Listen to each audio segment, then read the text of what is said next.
In the port of Djibouti, dozens of boxes with MSF or Red Cross stickers, two of the rare international aid organisations still working in Yemen.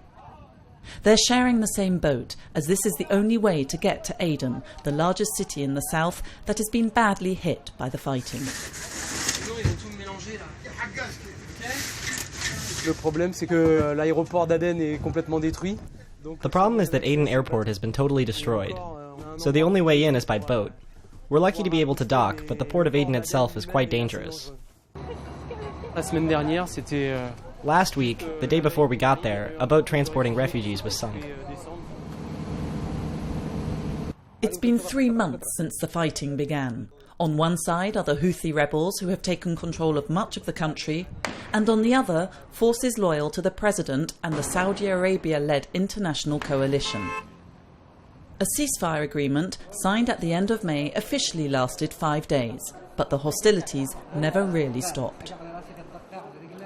We heard the clashes, we heard bombing everywhere, so I don't believe in ceasefire. There is no truce. There is no ceasefires at all. An MSF team treats the wounded in this hospital in Aden. Every day sees more casualties caused by the fighting that is often very close by. This patient is a victim of an abdominal gunshot wound. He had severe vascular injuries. He had a gunshot wound through the aorta, and he had severe blood loss and profound shock even before we started resuscitation. Even if we continued for more than an hour with maximum resuscitation, he didn't manage to survive during surgery. The hospital is working at full capacity, but to reach out to the many people still without access to healthcare, MSF opened a clinic in Crater district. The people cannot transfer to other area because the way is blocked, and many patients suffer here from injury, gunshot and shrapnel, and receive management here, cannot take access away to other hospitals. A few days later, an MSF team went to another neighbourhood in Aden, where residents from Crater have taken refuge. Gunshot where? Left leg. Iman is a displaced place for the people that was in Crater Mualla. Then we decide to come in this place to do 2 times in a week the dressing for patients that need follow-up. But it can reach our hospital. Particularly, we are for injuring the patient during this war. Sana, Taz, Khamir. Fighting continues across the country, resulting in both direct and indirect victims. Countless people are displaced and bearing the consequences of shortages caused by difficulties in getting supplies through.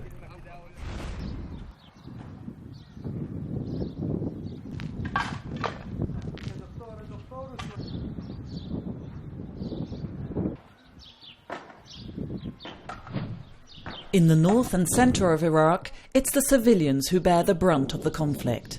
The humanitarian crisis is now chronic, and many displaced families have no access to sanitation or drinking water. In this village near Kirkuk, around 100 families have fled from advancing Islamic State forces. I don't think we'll ever go home. The situation is bad, and day after day, it will get worse. Like Yassin and his family, 3 million people have fled the fierce fighting in several regions of Iraq. Except in the most secure areas, they have almost no access to aid, as humanitarian organisations are few and far between.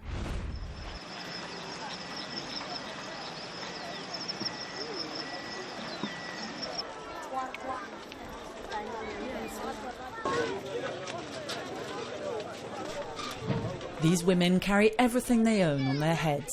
As they arrive in this displaced persons camp in Bentiu in the north of the country, they speak of burnt-out villages, killings, looting and rape.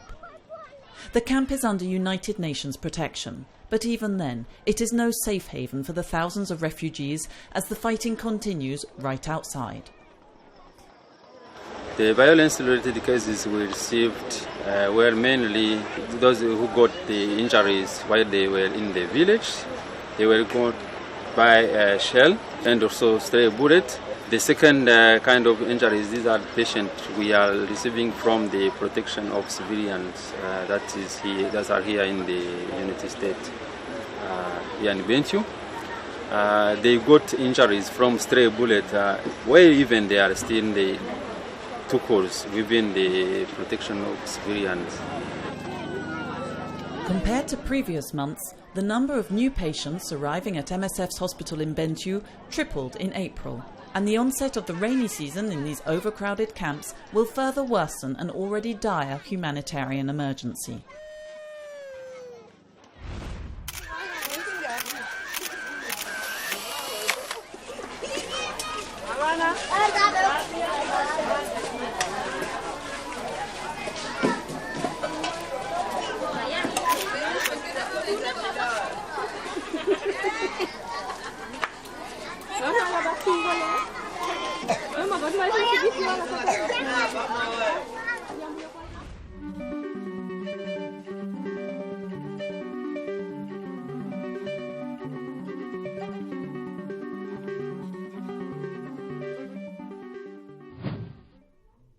Antibiotic resistance affects all countries in the world, but without a reliable, comprehensive system to collect data, it's impossible to get a real global overview of the situation.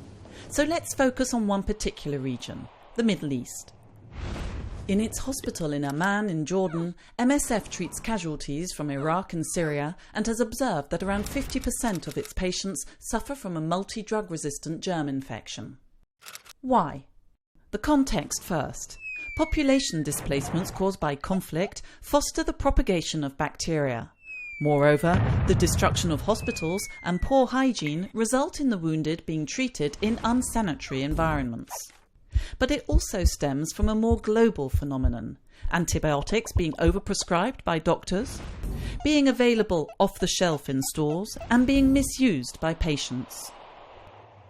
How does antibiotic resistance come about? Bacteria become resistant either from a random genetic mutation or because they get wise to an antibiotic with repeated exposure and thereby learn to fend it off. To understand how resistance spreads, let's take a closer look at this bacteria sample, which is similar to what can be found in our bodies. Some bacteria are good, but others make us ill, and some of these may already be resistant. When an antibiotic is introduced, most of the bacteria disappear, including the good bacteria, which are there to help our bodies defend themselves. So only the resistant ones remain, and they are free to multiply. Worse still, they can transmit the information to other bacteria, showing them how to become resistant. This can lead to severe health problems that can be extremely difficult, if not impossible, to treat. What can be done? There are no new antibiotics on the horizon, and anyway, waiting for new drugs to come out onto the market isn't an option, as the whole process will simply happen all over again. Preventing resistance calls for attacking the root causes. Firstly, the behavioural causes, making people aware of the need to use antibiotics with moderation, and better informing health workers to avoid inappropriate or over-prescription. But we must go even further and address the health system itself. Regulating the sale of antibiotics and setting up solid surveillance networks are essential. If we don't, we may as well just forget many of today's antibiotics. This is the map of Nigeria.